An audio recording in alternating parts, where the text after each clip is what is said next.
She brought food to a homeless man, daily, unaware he was a disguised millionaire who'd asked for her hand in marriage. "Rebecca, you are not seriously staying here this late again, are you?" Sarah's voice echoed through the dimly lit corridor of the old public library. Her brows were knitted in worry as she peeked out the tall windows at the swirling snow beyond.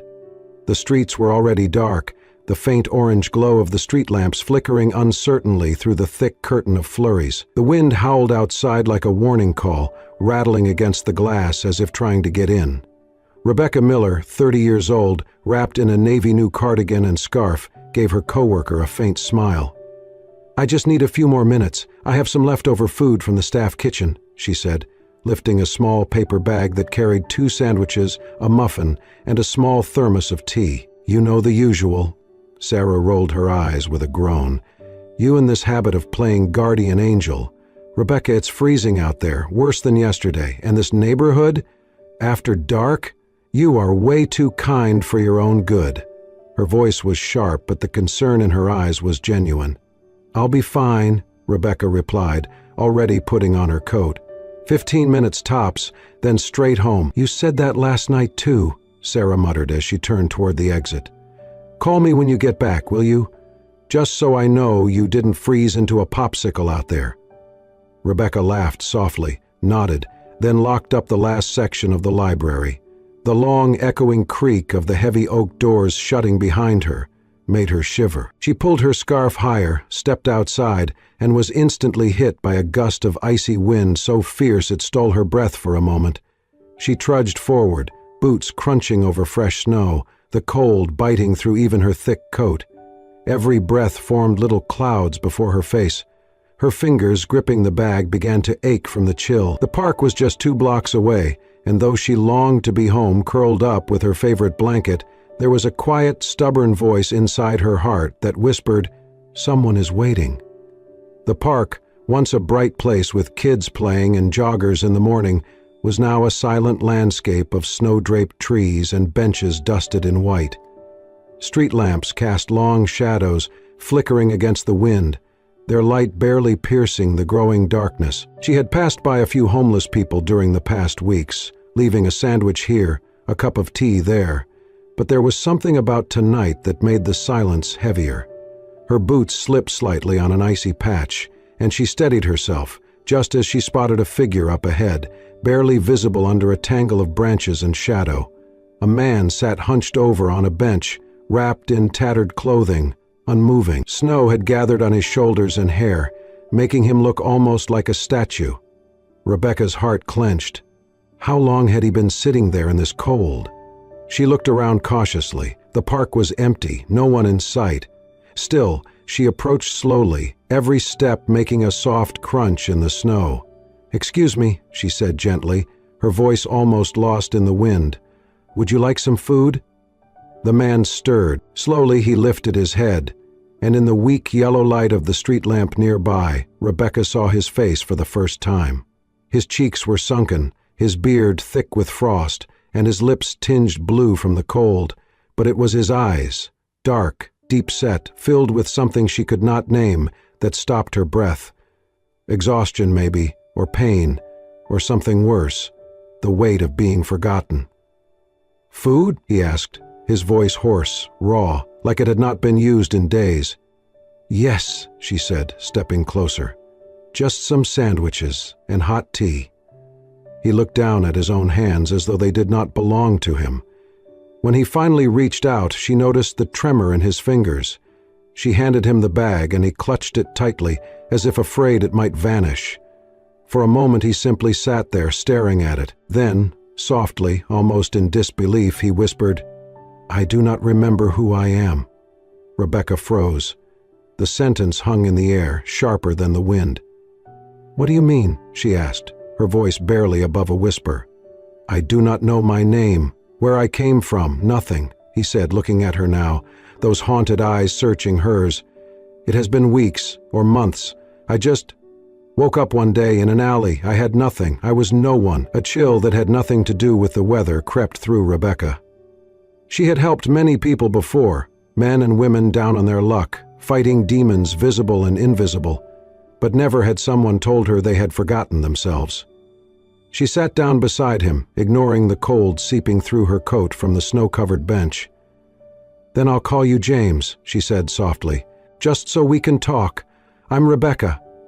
The man blinked, almost like a child hearing his name for the first time. "James," he repeated. "That sounds okay." She poured some tea from the thermos into a small cup and handed it to him. His hands shook as he took it, and when the warmth hit his lips, he closed his eyes. A tear slipped down his cheek. "Thank you," he whispered. "I did not think anyone would ever see me again." Rebecca placed a gentle hand on his arm. "Everyone deserves to be seen." They sat in silence as snow drifted around them like stars falling from the sky. And though she had come only to give a meal, Rebecca knew deep inside that tonight was different, that something had begun, something she did not yet understand. The next evening, just as the sky turned an inky shade of blue and the city lights blinked to life, Rebecca was once again at the park. The paper bag in her hands carried 2 freshly made sandwiches, a small container of hot soup, and a thermos of tea. Her breath came in soft clouds as she made her way down the familiar path, past the quiet duck pond now frozen over, past the old bench beneath the tall elm tree. His bench, and there he was. James. He sat a little straighter than the night before, wrapped in an old army coat someone must have given him. The snow from yesterday had melted off his shoulders, and though his hands were still raw from the cold, he looked slightly more alert. "You came back," he said, his voice less hoarse this time. Rebecca smiled as she handed him the bag. "Of course I did." Over the next week, and then the next, it became their ritual. After work, Rebecca would gather leftovers from the library's small cafe, sometimes stop by a nearby diner to buy something warm, and head to the park. James was always there, always waiting, sometimes sitting quietly, sometimes pacing nervously, but always there. They talked. At first, it was mostly Rebecca who spoke, about her job, about books, about growing up in a small town before moving to the city. Slowly, James began to open up too, not with details of his past. He still had no memory of where he came from, but with fragments of thoughts, observations, reflections. "You know," he said one evening as they sat with the thermos between them, "the way the snow gathers on those branches, it reminds me of a Japanese print I once saw, hokusai perhaps. The precision of it, the quiet." Rebecca turned to him, surprised. "You know hokusai?" James blinked. "I think so. The name just feels familiar, like a sound I used to hear often." Another night, she brought him a battered copy of a philosophy book someone had donated to the library. He leafed through it slowly, then paused on a chapter about existentialism. Sartre once said, "We are our choices." He looked up at her, eyes glinting with something like clarity. "Maybe I do not remember my past because it does not matter. Maybe who I am is who I choose to be now." Rebecca was struck speechless. The man sitting beside her might have looked worn and forgotten by the world, but there was a sharpness to him, a sensitivity, an intelligence that couldn't be buried by rags or cold. Sometimes they laughed. Once she brought him a thermos of cocoa, and he wrinkled his nose dramatically after the first sip. "You have insulted the noble bean," he joked, and Rebecca burst out laughing. "Hey, that's the good kind, store-brand gourmet," she replied, nudging him playfully. Over time, Rebecca began to notice things she had not expected. The way her heart beat faster when she saw him waiting, the calm that settled over her after their conversations, the way her day felt incomplete without his quiet voice beside her. She told herself it was compassion, empathy, but deep down she knew it was something more. Then one night he was not there. The bench was empty. The snow had started falling again, thick and fast, and the cold was biting even through her coat. She looked around, called his name, walked the perimeter of the park. No sign of James. Panic gripped her chest. Had he fallen? Been taken away? Had the cold claimed him? She walked faster now, ignoring the sting in her fingers, scanning the shadows beneath every tree. Finally, near a cluster of hedges beyond the usual path, she saw something, someone, curled against the trunk of a tree. "James!" He did not answer. She dropped beside him, shaking his shoulders. His skin was icy, lips trembling, breath shallow. The bag of food still clutched weakly in one hand, unopened. Without hesitation, she pulled off her coat and wrapped it around him, her fingers fumbling for her phone. But he stirred then, just slightly, murmuring something incoherent. "James, stay with me," she whispered urgently. "You have to stay awake." His eyes fluttered open, unfocused. "I thought maybe you wouldn't come tonight. Thought maybe I had dreamed you." Rebecca's throat tightened. "Don't say that. I'm here. I'm right here." She managed to help him up, supporting most of his weight as she led him slowly toward a nearby church that stayed open for shelter on cold nights. Every step was a struggle, every breath visible in the frozen air. But they made it. As she sat beside him in the warm, dim room later that night, watching him sleep on a donated cot, Rebecca realized something undeniable. She was no longer just helping a stranger. She cared about him, and she could not bear the thought of losing him. The snow had begun to melt as winter waned, replaced by gray skies and icy rain. But Rebecca still came every evening. The ritual was no longer about charity. It had become something sacred, something she needed as much as he did. That night, as she turned the familiar corner into the park, the scent of something warm and surprisingly delicious drifted through the air. She paused, blinking through the drizzle. There, by the bench under the elm, James had set up a tiny, battered camping stove. A small pot sat atop it, steam curling into the damp night, like a promise of comfort. He stood beside it awkwardly, hands shoved into his sleeves, his coat still patched and weathered, but his posture different, proud, almost nervous. "You're early," he said as she approached. "I couldn't wait to see you," she replied, then caught herself. "I mean, it's been a long day." James gave a small, sheepish smile and motioned to the pot. I managed to get my hands on this little stove. Traded an old watch for it. One of the shelter workers gave me vegetables yesterday. So I thought tonight, maybe I could feed you." Rebecca blinked, stunned. "You? Cooked?" He nodded, suddenly self-conscious. "It's just soup, nothing fancy. But I wanted to do something for you, for once. You've brought me food, warmth, kindness, for weeks. I wanted you to have something back." Touched beyond words, she sat beside him, accepting the steaming cup he poured with trembling hands. The soup was simple, potatoes, carrots, a hint of herbs, but it was perfect. It tasted like thoughtfulness, like care, like him. "It's wonderful," she said sincerely. James visibly relaxed, and for a while they sat in silence, sharing the meal. The drizzle became heavier, and soon the rain began to pelt down in earnest. "Come on," he said, grabbing the pot and stove quickly. "There's an old gardener's shed nearby. It's not much, but at least it's dry." Rebecca followed him, giggling as her hair plastered to her face. The shed was small and smelled faintly of wood and old tools, but it was shelter. They sat close on the floor, wrapped in the shared warmth of his blanket. "I'm sorry," James murmured, wiping his wet sleeves over his face. "This isn't exactly fine dining." "It's perfect," Rebecca said softly. "And so are you." James turned his head sharply. His eyes searched hers. "You don't even know who I am." "You're James," she replied without hesitation. "That's who you are to me." He looked away.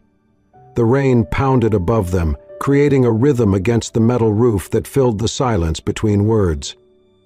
"Sometimes I wonder," he said at last, voice low, "if it's better this way. Not remembering, just being here. With you. No past, no lies, no mistakes. Just James, just now." Rebecca reached out, her fingers brushing his hand. "Then be James. Stay James. Whoever you were before, doesn't matter if this," she gestured between them, "is real." He looked down at their hands, then slowly closed his fingers around hers. The touch was tentative, uncertain, but it carried weight. "You're not afraid?" he asked. "I should be," she whispered, "but I'm not." A moment passed. Then James moved closer, slowly, as if afraid he might scare her away. But she didn't pull back. Instead, she let herself lean into him, let the warmth of his presence wrap around her like the blanket they shared. He held her, not possessively, not desperately, but gently, as if he were afraid to break the moment. His arms were strong, but there was a trembling in his hold, a vulnerability that made her heart ache. They sat like that for what felt like an eternity. The storm raged outside, but inside the tiny shed, the world was still, safe, whole. It was in that embrace that Rebecca felt something shift deep within her. The connection she'd tried to explain as kindness, as routine as friendship, none of that was enough anymore. She had fallen for him, not for who he had been or might be, but for the man who brought her soup in the rain. The man who remembered poetry but not his name. The man who had lost everything but still tried to give. "I've never done this," James murmured into her hair. "Not like this, not without knowing what comes next." Rebecca smiled against his shoulder. "Then don't think about what comes next. Just be here." His arms tightened around her for a moment. Then they loosened, and he pulled back just enough to look into her face. "Rebecca," he said softly, "I don't know what I did to deserve you." She brushed her fingers against his cheek. "Maybe you don't have to earn it. Maybe we just found each other." His eyes glistened, but he said nothing more. He did not have to. That night, long after the rain stopped, they left the shed together, still wrapped in silence, but hearts forever changed. Rebecca knew then she loved him. The night was unusually quiet. Rebecca had just finished tidying up after a long shift at the library. Her tea had gone cold beside her, forgotten as she sank into the couch in her small apartment, flipping through the TV channels absent-mindedly. Outside, the wind whispered through the city streets, carrying with it a sense of something about to shift. She stopped on the evening news. "Still no updates on the mysterious disappearance of tech mogul Matthew Kane," the anchor reported, his tone measured but dramatic. "The CEO of Kane Tech vanished without a trace nearly 2 months ago, following a high-sped car accident on a remote mountain road. Despite extensive searches, his body was never recovered. New speculation has arisen due to a possible sighting in a downtown district last week. Authorities have released this image." The screen flashed a photograph. Rebecca froze. It was him. Or it looked like him. She leaned forward, heart pounding. The man in the photo was cleaned up, dressed in a tailored suit, standing at a press event. But the jawline, the eyes, the shape of his mouth, it was uncanny. Her stomach twisted. It was James. No, it was Matthew Kane? She grabbed her phone, quickly searched the name. More images filled the screen. Board meetings, speaking events, charity galas, all featuring the same face. Her James, but in another life. A tremor ran through her. She printed one of the clearer photos at the library the next morning, hiding it between the pages of a book. All day she could barely focus. Her thoughts spun. Who is he, really? Was he dangerous? Why doesn't he remember? But underneath the fear was something deeper. Grief. If James truly was Matthew Kane, the man she had fallen in love with was someone else entirely. And yet, maybe he wasn't. Maybe he was still him, just lost. That evening she made her way to the park, the photo pressed tightly in her coat pocket. James was there, sitting quietly, sketching something into the frost on the bench's wooden armrest. He looked up and smiled when he saw her, but his smile faded quickly when he noticed the look on her face. "Rebecca, what's wrong?" She didn't answer right away. Instead, she sat beside him, took a shaky breath, and handed him the folded paper. "I need you to look at this." James unfolded it, slowly, like someone opening a door they feared was booby-trapped. His eyes scanned the image. He did not react at first, but then his hand began to tremble. "Is this—" "It's you," she said softly. "Or it could be." He looked again, then again. His breathing grew erratic. His voice broke. "I have seen this suit. I've dreamed of it. I've dreamed of glass buildings and a woman screaming. Then, headlights. I thought it was just a nightmare." Rebecca touched his arm. James, do you remember anything else? He looked at her, eyes wide with panic.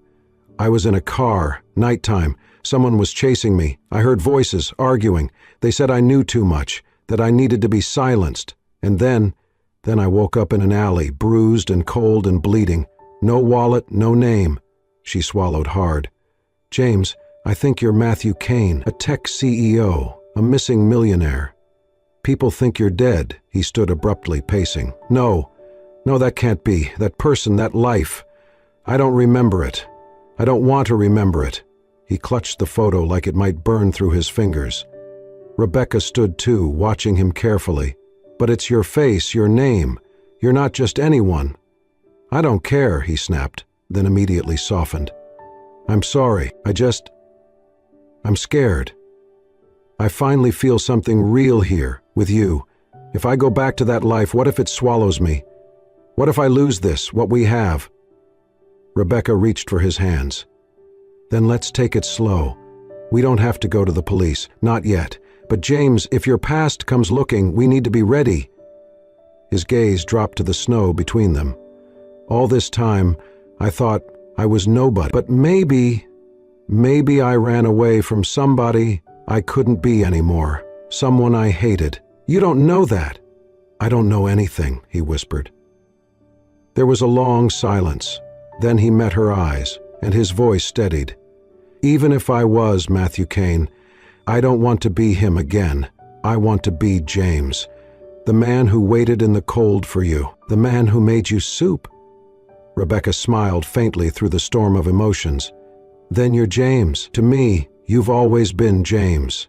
He looked down at the photo again, then folded it carefully and placed it back in her hand. I trust you, he said. You are the only part of this world that feels safe. As the wind picked up around them and the snow began to fall again, they stood together beneath the flickering park lamp, two people caught in the middle of a truth too big to understand, but holding on to the only thing they could, each other. It began with a photo. Someone had snapped them in the park, Rebecca handing James a cup of tea, her fingers brushing his arm. An innocent moment, but one the world interpreted differently. The next morning, her phone wouldn't stop buzzing. She dismissed the first few calls until she saw the headline, Missing Tech Mogul Found, Woman Believed to be Caring for Disguised Millionaire. The article featured a grainy image of Matthew, on a bench beside her. Another showed Rebecca outside the library. The caption hit her like a blow. Local librarian may be key in Matthew Kane's disappearance. By noon, reporters swarmed the library. They lined the steps, pointed cameras in her face, and fired off questions. Miss Miller, how long have you known him? Did you know he was Matthew Kane? Are you in love with a billionaire? Rebecca kept her head down, forcing her way through the chaos, but her quiet world had shattered. She was no longer just Rebecca Miller. She was the woman who saved a millionaire. Meanwhile, Matthew's face was everywhere, on screens, in papers, on phones. His past, once buried under frost and silence, was erupting. The board of Kane Tech sent men in dark suits to the park, urging him to return. We need you. The company needs you. He felt the ground shift beneath him. His memories were patchy, his identity unsteady, but the pressure of expectation was unmistakable. The name Matthew Kane came with weight, and now there was no more hiding from it. That evening he stood at Rebecca's door. She opened it slowly, eyes searching his face. You've seen it, he said. She nodded. They're outside. They won't stop, he stepped in, but didn't sit. They want me back, Kane Tech, my old life. I don't even know who that is anymore. You don't have to go if you're not ready, she said gently. But I am already out there, he replied, voice tight. They know who I am, and now they know who you are. You're caught in this because of me.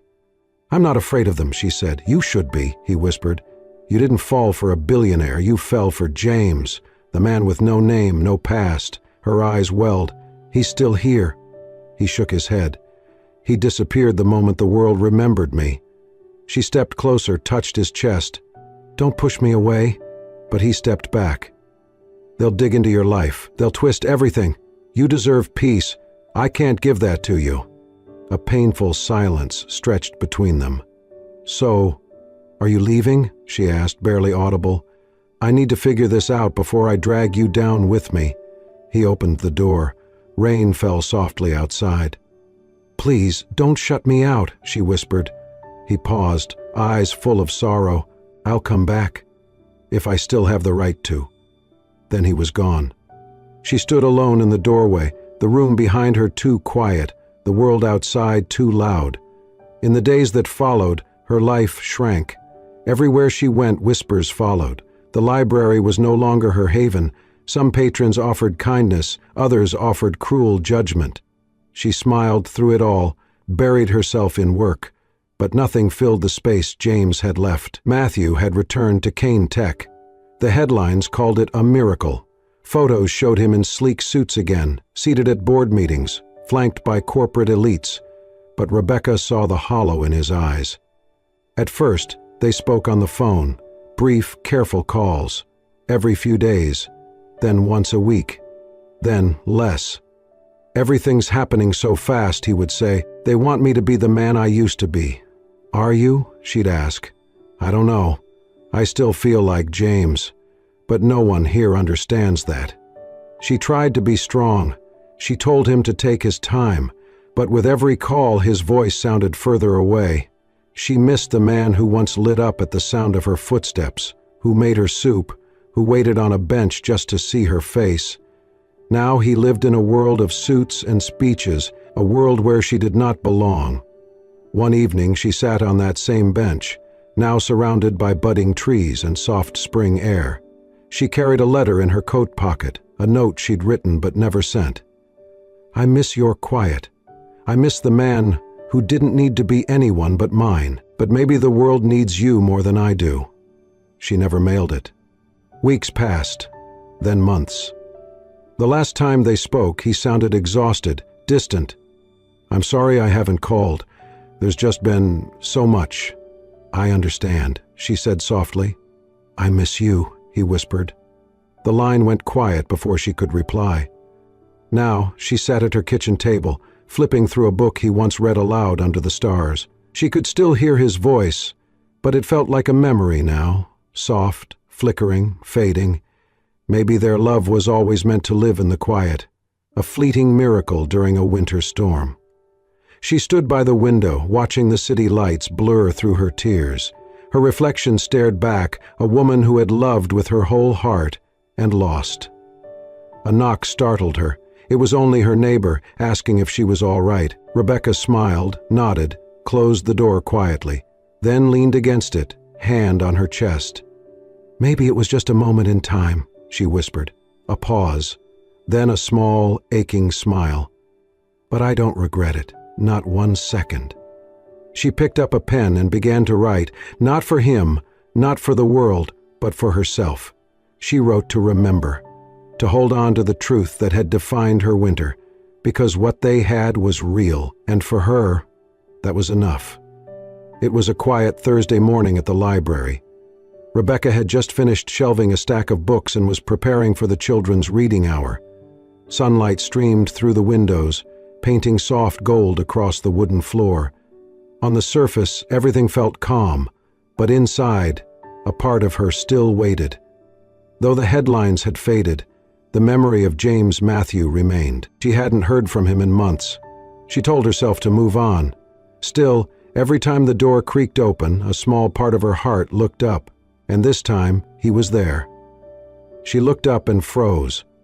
Matthew Kane stood in the doorway, not in a suit or behind a podium, but in a plain navy coat, hair slightly tousled, expression quiet and vulnerable. In his hands he held an old book, one of the classics she loved. He stepped toward her slowly. Visitors turned. Hushed murmurs filled the room. Rebecca could barely breathe. He placed the book on the counter. "May I speak to you?" She nodded, unable to find her voice. He opened the book. Inside, the pages had been cut out, forming a hidden space. In it was a small velvet box. Gasps echoed softly. Matthew picked it up and knelt down. Silence. "When I met you, I had no name, no past, no future," he said, voice trembling. "But you gave me warmth. You gave me the name James, and in that I found myself. You didn't ask for anything in return, and somehow you gave me everything." Rebecca's eyes filled with tears. "I remember it all now," he continued, "for the life I had, the mistakes, the pressure, but none of it ever mattered like you did. I don't want to be Matthew Kane anymore. I want to be James, the man who made you laugh in the cold and waited each night to see your face." He opened the box. Inside was a simple silver ring with a single diamond. "I want to be yours. Rebecca Miller, will you marry me?" Tears streamed down her cheeks. She nodded, barely able to whisper, "Yes, yes, I will." Applause broke out across the library, soft and heartfelt. Matthew slid the ring onto her finger and stood, pulling her into his arms. The room faded. It was just them. "I'm never leaving again," he whispered. She touched his face, as if confirming he was real. "You really came back?" "I had to. When I had everything, I was lost. But when I had nothing, I had you. And that was everything." "I missed you every day," she said. "I missed you every breath," he replied. Later, as they sat on the steps outside the library, the world resumed around them. Cameras flashed, passers-by whispered, but none of it mattered. Matthew leaned in, resting his forehead against hers. "So, fiancé?" Rebecca laughed through her tears. "Only if I can still call you James," he smiled, eyes soft. "Forever." They were married in the same library where he had once proposed. It was a small ceremony, just close friends, colleagues, and a few patrons who had witnessed their journey unfold. Rebecca wore a simple ivory dress with lace sleeves, her hair down, soft curls brushing her shoulders. Matthew stood beside her in a tailored but modest suit, no tie, just a quiet smile that never left his face. There were no paparazzi, no grand venue or lavish party, just laughter, heartfelt vows, and tears of joy. As they exchanged rings, surrounded by books and memories, the past no longer held power over them. They had written their own story, page by page, in kindness, in struggle, and in love. After the wedding, they began something new. Together, they launched the James Project, named not after Matthew's real identity, but after the man he had become when he had nothing. It was his way of honoring the life that had taught him what truly mattered. The James Project focused on helping the homeless reclaim their dignity and rebuild their lives. It offered not just meals and temporary shelter, but long-term support, mental health counseling, job training, identification services, and transitional housing. Rebecca, with her compassion and quiet strength, became the heart of it. Matthew, using his resources and business acumen, became its backbone. What started as a single community center in their city soon expanded across the state, then nationwide. Volunteers poured in. Formerly homeless individuals became mentors for others. Stories of second chances echoed through the halls of every shelter they opened. "We don't just give people a bed," Rebecca said once during a fundraiser. "We give them a name, a voice, and the hope that tomorrow can be different." Matthew watched her with pride that night. The woman who once brought a sandwich to a man with no past had become the spark of a movement. Years passed. They moved into a cozy home, not too big, not too small, a place filled with books and laughter and quiet Sunday mornings. Their daughter, Emily, grew up hearing the story of how her parents met. She called it the Snow Story, and often asked to visit the park where it all began. On the 20th anniversary of the James Project, the family returned to that same park bench. Matthew had gray in his hair now, and his hands moved a little slower. Rebecca wore glasses, her curls streaked with silver. Emily, now a young woman, walked between them, arms looped through theirs. The bench was still there, slightly worn but sturdy. They sat in silence for a moment. Matthew reached for Rebecca's hand. "It all started here," he whispered. She smiled, "with a sandwich and a name." Emily sat at their feet, looking up at them with wonder. "Do you think it was fate?" she asked. Rebecca glanced at her husband before replying. "I think it was kindness, one simple act. That's all it took to change everything." Matthew nodded. "Never underestimate what one small moment can become." The sun dipped behind the trees, casting golden light across the park. Birds sang above. The bench, once a place of cold and despair, was now a symbol of redemption. As they rose to leave, Rebecca glanced back once more. "Thank you," she thought. "Thank you for the night I almost stayed home, for the snow, for the stranger who became my life." She turned to her daughter and took her hand. "Remember this," she said gently. "Never underestimate the power of kindness. It can change an entire life." Emily nodded, her eyes shining, and together they walked on, leaving behind the bench, but never the story. And so ends the incredible journey of Rebecca and James, two souls who found each other not through wealth or status, but through compassion, resilience, and the quiet, unwavering power of kindness. Their story reminds us that even the smallest gesture can spark a transformation, that love often blooms in the most unexpected places, and that sometimes giving someone a name is the same as giving them a second chance at life. If this story touched your heart, made you believe in the magic of human connection, or reminded you of the beauty in everyday kindness, don't forget to like, share, and subscribe to Soul-Stirring Stories.